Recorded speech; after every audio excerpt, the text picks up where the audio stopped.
aquí está ya en el estudio nuestra querida Rosicela Puglisi.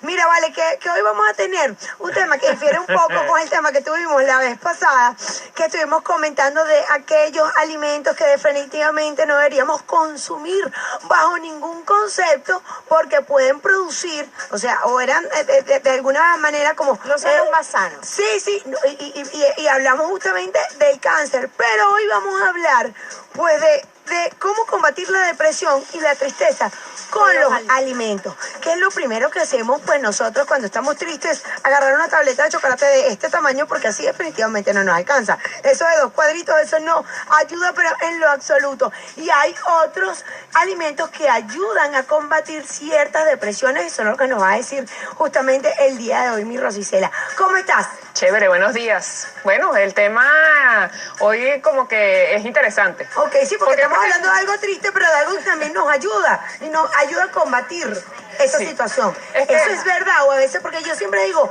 eso lo hacemos a veces así como una excusa. Sí, estoy triste, como chocolate. Sigo triste, sigo comiendo otra cosa. Es verdad, porque existe lo que se llama el hambre emocional.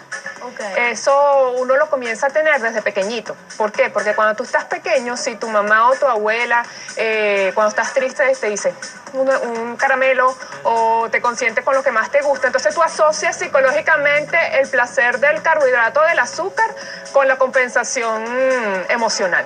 Entonces eso es hambre emocional. Eso ya no es tristeza como tal. Entonces hay que distinguir eso.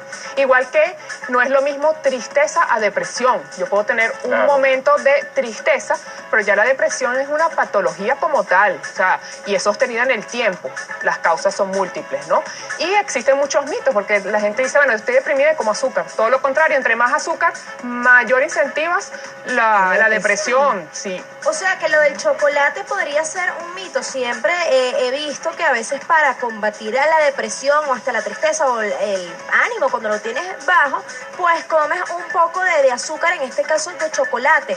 Ahora, pues tumbando este mito, quería saber, bueno, por ejemplo, cuando esas personas tal vez no desde pequeñas se acostumbraron a lo que es el hambre emocional, pero ya después de grande vivieron una situación difícil y pues se refugiaron en la comida, ¿cómo ayudarlas para que no pase de un chocolate, una hamburguesa o una pizza a que se acostumbre a que ese sea su régimen alimentario? Claro, el chocolate no, pero el cacao sí, por ejemplo. Ok. Entonces la persona consume el chocolate, pero si nosotros colocamos el cacao puro en nuestros alimentos, o lo consumimos puro, pues, entonces allí sí me incrementan los niveles de serotonina. Okay. Que es ese neurotransmisor que me va a producir la sensación de tranquilidad, placer, mejora el apetito, disminuye la tristeza. Todo eso es por la serotonina. Entonces el cacao sí, el chocolate no. ¿Y es válido mezclarlo con stevia, por ejemplo? Para sí, es válido, okay. Totalmente válido. Perfecto, ahora cuando hablamos de la gama de posibilidades que tenemos en la naturaleza, ya más frutos o legumbres, ¿existen algunos que podamos consumir para mejorar nuestro estado de ánimo? ¿Cuáles serían? Sí, bueno, en la naturaleza vamos a conseguir avena, vamos a conseguir las legumbres que nos ayudan y más que todo lo que es el azafrán, por ejemplo. Hoy no vino Marla, pero yo quería darle esos daticos. Yo quería darle esos daticos para que los coloquen en sus recetas, porque lo que es el jengibre y el azafrán, el ají dulce. El ají dulce también. Que es contradictorio. Y la pimienta cayena también ayudan muchísimo a mejorar el ánimo. Bueno, pero entonces aquí estamos hablando de 2 cosas. O sea, de lo que realmente puede ayudar a combatir la depresión, a combatir la tristeza, estos estados de ánimo que a veces tenemos como que un sub y baja, y lo que nosotros creemos que nos ayudan, porque obviamente cuando uno está triste o no come nada, porque hay estos 2 tipos de personas, o sea, o que deciden no comer porque no les da apetito, o que comen cualquier cosa con esa excusa, pero no realmente son los alimentos idóneos para combatir esa depresión. ¿Cómo lograr equiparar pues todo esto? Claro, la persona con depresión que ya está diagnosticada debería comenzar con un tratamiento tanto psicológico, la actividad física, que es parte importantísima de la recuperación, y también conocer a través de estos medios y del nutricionista cuáles son esos alimentos Entonces, retirarlo, por lo menos lo que es el alcohol, el tabaco, el café, el chocolate y el azúcar, eso Pero es que lo cumbre de toda esta situación, que cuando alguien está deprimido, acude a todo esto que acabas de nombrar en este momento. Ese es el error que tenemos que... Claro, es un proceso Pero eso ansioso. que agudiza de alguna manera esa depresión. Sí, porque todo es hormonal, ¿ok? Es químico. Es decir, todo eso me va a disminuir la serotonina. Si yo tengo pocos niveles de serotonina, voy a estar más triste. Yo necesito más bien subir la cantidad de serotonina a nivel cerebral. Caramba. Wow, qué maravilla. Ahora lo que pasa es que pues ahí ya entramos también en la parte de que te sales de la dieta por una depresión y pues al fin y al cabo adquieres sobrepeso y te vas a deprimir más. Entonces, justamente, ¿cómo evitar que en esos momentos de desesperación puedas recurrir a todos estos alimentos que no funcionan para ti? Sí, por ejemplo, una técnica muy buena que yo les digo a mis pacientes con depresión es que en el momento que sientan esas ganas de consumir dulces o todo lo que se le atraviese, salgan a caminar o a conversar con alguien. Porque en ese momento tú estás conversando con alguien fuera de un lugar que no tengas comida allí y te vas distrayendo, ¿ok? Eso es muy importante. O tú sales, por ejemplo, a caminar. Caminar al aire libre en un día de sol es la mejor terapia que hay para la depresión. Bueno, no claro, vas a estar si comiendo. vas caminando y te consigues un food truck, yo creo que tal vez no. Pero ir a caminar al parque donde sepas que no te vas a conseguir ningún perro calentero ni nada de esto. Así, doctora, hay un mito, yo no sé si es un mito urbano o una realidad con relación a la depresión llamada depresión posparto.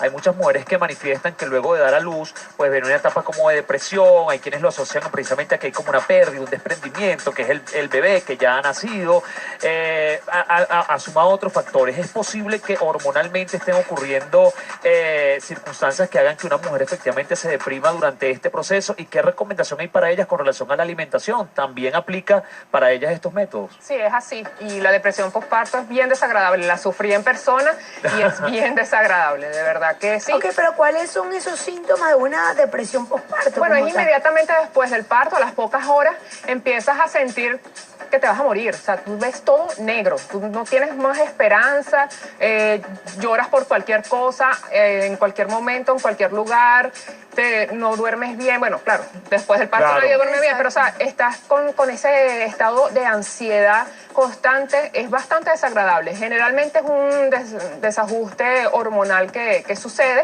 y después de un mes ya debería de...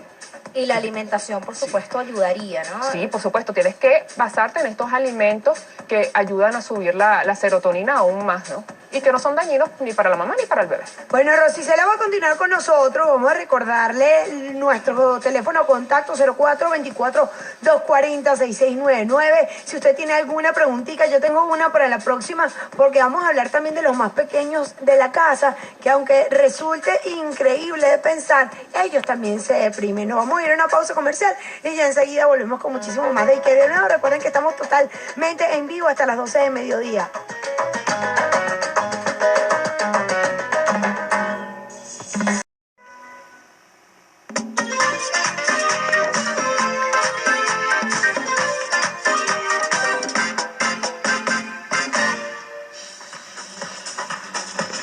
Arroba y que hay de nuevo en nuestras redes sociales. ¿Te pasó? ¿Qué te gusta la canción? Esa, pero ¿cuál es? Mira, nuestro hashtag del día de hoy, tu cantante juvenil. Ya aquí no nos ha dicho Rosicela, ¿cuál es tu cantante juvenil favorito? O que recuerda que no deja de escuchar y que actualmente sigue escuchando. Ay, se me va a caer la cédula. Dígalo, así espera. De pequeña, Menudo era lo que me tenía. Bueno, bueno. claro, es verdad. Ídolos de Esa todas es la las que- generaciones, definitivamente. Menudo, hoy pues estamos hablando de cómo combatir la depresión y la tristeza con los alimentos. Y había dejado alguna preguntita al aire, y es con respecto a los más pequeños de la casa, que en oportunidad uno dice, bueno, ¿por qué le va a dar depresión o por qué se va a poner triste una criatura que a lo mejor está muy bien, está en su colegio, tiene su familia bien? Pero sin embargo se ha escuchado de casos pues que en oportunidades dejan de comer, se alejan un poco de su familia, no comentan qué está pasando. Cuando esto sucede, ¿cuánto tiempo tiene que pasar a lo mejor viendo a una criatura así para luego acudir a un especialista? ¿Y cuáles son los principales factores por los que sucede esto? Sí, en niños tan pequeños no debería pasar más de una semana con los Wow. síntomas, porque es muy pequeño. Una persona de esa edad realmente no tiene problemas como tal como claro. para tener una tristeza tan profunda, ¿no? Las tristezas generalmente duran un día, 2 días, una semana, hasta allí en esa edad, ¿no? Si vemos que el niño se aísla, no quiere ir al colegio, no quiere conversar, deja de comer o comienza a comer demasiados dulces, Sí, exacto. Pasan las dos cosas. un cambio de conducta extraño, tenemos que indagar, no dejar eso así, porque generalmente los niños no te dicen por qué. Si, por ejemplo, es por bullying en el colegio, O sea, ese es generalmente uno de lo los dicen. factores. Bullying, ¿cuáles otros factores? Los factores entonces son el acoso escolar, también, por ejemplo, la falta de compañeritos que se van del país, compañeritos que cambian de ciudad, y entonces, claro, si son muy amigos, se siente como que su media mitad se fue. Claro. Y extrañan, pues. Actualmente pasa. de hecho. Pasa muchísimo, ¿no? Esos son, digamos, los dos factores más importantes, bueno, aparte de si hay algún problema dentro del hogar, violencia doméstica, divorcios. Los divorcios son muy fuertes, ocasionan un estrés muy importante, no solamente en los niños, yo he Y es visto que no lo adultos superan. también Hay que, chamos que sí, no lo superan. A lo largo de los años, y de No hecho, lo aceptan.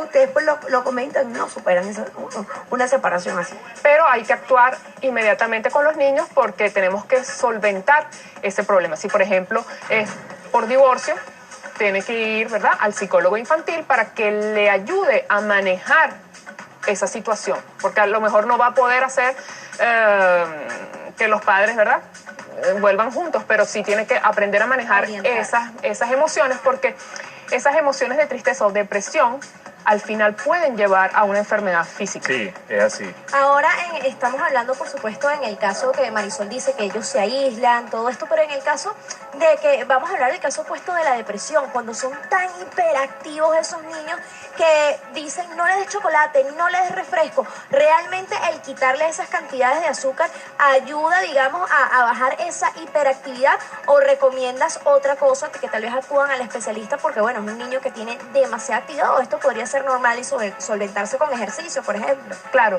primero tenemos que saber si de verdad el niño sufre de hiperactividad, porque Ok, la hiperactividad vamos a sí es ver. un trastorno, tiene que el especialista, el psicólogo infantil es el que te Lo hace define. exacto el test y dice, mira, sí, el niño tiene hiperactividad, y entonces allí sí se le eliminan los alimentos con el gluten que ya hemos venido hablando, azúcar, refresco, colorantes, sí. Si es un niño altamente activo pero no tiene No es esa activo. condición, entonces allí tú lo manejas distintamente, o sea, tú haces actividad física, lo alimentas bien, porque muchas veces son depresiones activas. Las depresiones ¿Ah, no sí? todas son pasivas, que es la persona que no quiere salir de la cama, no se quiere bañar, no quiere comer. También existen las depresiones activas. Cuando y son esas muy personas, tremendos. sí, que entonces estás todo el tiempo hablando, todo el tiempo, ¿por qué? Porque si yo me mantengo ocupado y hablando, no estoy pensando en mi problema. Y también tenemos que descartar eso en los niños. Es así. Doctora, el tema de la depresión, de las personas que son depresivas o que eventualmente están muy tristes, ¿puede obedecer a una carga, a una predisposición genética? O más allá de la predisposición genética pueden haber factores externos, bueno, culturales, familiares, esas personas que a veces son como muy dramáticas y todo quizás lo exageran. ¿Cómo evaluar el origen del problema de las personas que tienen esta condición? Sí, la depresión tiene, digamos, diferentes causas. Si hay una predisposición genética, por ejemplo, si en la familia hay trastornos bipolares, hay trastornos psicológicos o psiquiátricos, la persona puede tener un síndrome de depresión crónica genética. Okay. O por alguna circunstancia. Por ejemplo, el estrés crónico es una causa de depresión en una persona que no tenga ningún tipo de genética o predisposición. ¿Por qué? Porque tú mantienes ese cuerpo por meses y años con niveles de cortisol elevados, y eso te lleva a descompensarte totalmente. Porque existen 3 tipos de estrés. Tú tienes el estrés, como dijimos, postraumático, que eso generalmente se da después, por ejemplo, de un secuestro, de un atraco, de una guerra. ¿Okay? Tú viviste una situación muy violenta y entonces tú tienes un estrés postraumático, ahí tienes psicoterapia. También está el estrés agudo, que es el estrés, por ejemplo. Bueno, yo estoy esperando los resultados de un examen, voy a presentar una prueba muy importante, yo estoy estresado en ese momento, estoy esperando un ascenso, pero terminada esa situación, termina mi estrés. Okay. El problema está en el estrés crónico, en ese que tú no ves, pero lo vives día a día, a través de los años, porque tienes esa situación constante que tú no puedes modificar, porque hay cosas que tú puedes modificar. Por ejemplo, el trabajo no me gusta y me estresa, yo me cambio de trabajo, pero hay situaciones en las que tú no puedes intervenir y por supuesto tienes que manejar tus emociones y tu alimentación para que eso no se transforme en una enfermedad en futuro. Bueno, Marisol, yo creo que después de todo esto vamos a necesitar terapia Terapia.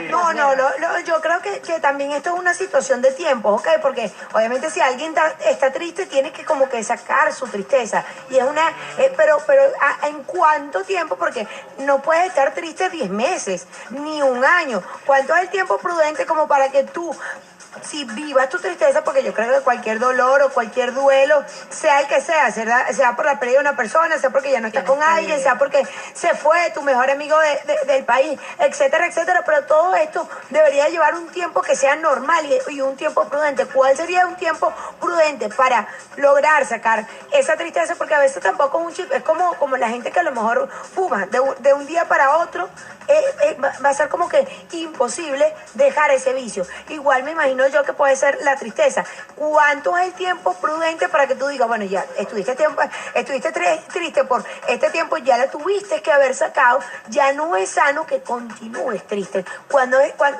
pasa ese momento o cuando pasa ese tiempo, ¿cuándo debemos decir que debemos acudir ya a un especialista? Sí. Porque ya no podemos nosotros mismos. Exacto. Digamos que el dolor o la tristeza más fuerte son los lutos. Ok. Y no pueden pasar, lo máximo permitido es 2 años. Y creo que el luto más fuerte es el de los hijos, ¿no? Entonces, hasta los 2 años, no es que la persona se va a alegrar por lo que sucedió, pero tiene que ya, digamos, haber superado esa depresión, esa tristeza, o sea, ya poder hablar. Se dice que cuando ya hablas y no lloras, ya más o menos estás como que equilibrado. Y bueno, si son cosas más ligeras, yo creo que por ejemplo en 1 mes, 6 meses, o sea, dependiendo la gravedad del problema. De la situación. Sí, porque hay gente que perennemente está como deprimida. O sea, bueno, no digamos deprimida, pero son sí muy que negativas. No, son muy negativas. Sí, y con toda una tristeza. A todos le ponen una negativa. Justamente, ¿cuándo son gente detectar? bella, pero es como negativa. ¿Cuándo la persona. detectar eso? Que por ejemplo tengas un amigo, un compañero de trabajo, un familiar que no sabemos si es depresión o es que simplemente esa persona es súper negativa. A lo mejor no está triste, pero todo lo ve pues de una manera muy gris. ¿Cómo detectarlo?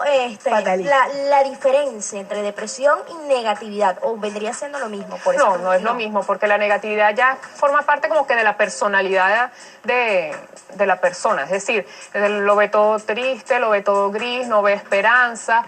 Entonces eso como que se vuelve a veces como tóxico y contagioso. Ajá. O sea, la persona como que se retroalimenta de ese sentimiento y se mantiene allí. La depresión va más allá, ¿no? Porque la depresión, como te decía, generalmente no quiere salir de tu casa, no quiere hablar con las personas, o sea, se aísla generalmente, ¿no? Entonces la persona tóxica es distinta porque sí te habla y eso, pero te quiere transmitir como que sus sentimientos, o sea, como que que se depriman y se pongan que negativos los demás contigo. también. Mira, doctora, sabes que al principio del programa y cuando supe cuál era el tema, ya nos queda poco tiempo, pero lo quiero decir, a veces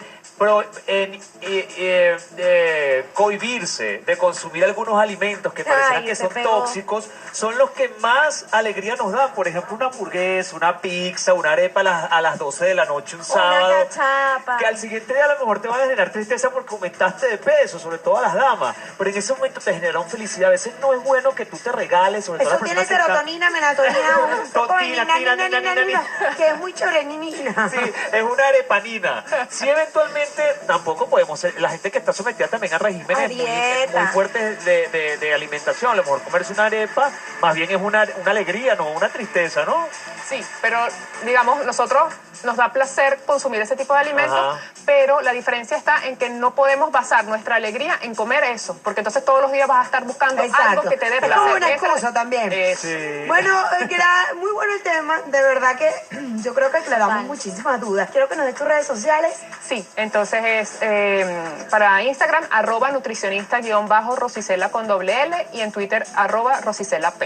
Bueno, nos vamos a una pausa. Recuerden el hashtag del día de hoy, tu cantante juvenil. ¿Qué pasó, Vale? Que no nos han dicho nada a través de las redes sociales. ¿Ese cuál es? Lunes, actívense. Vamos a una pausa y ya venimos con más. Esto no es.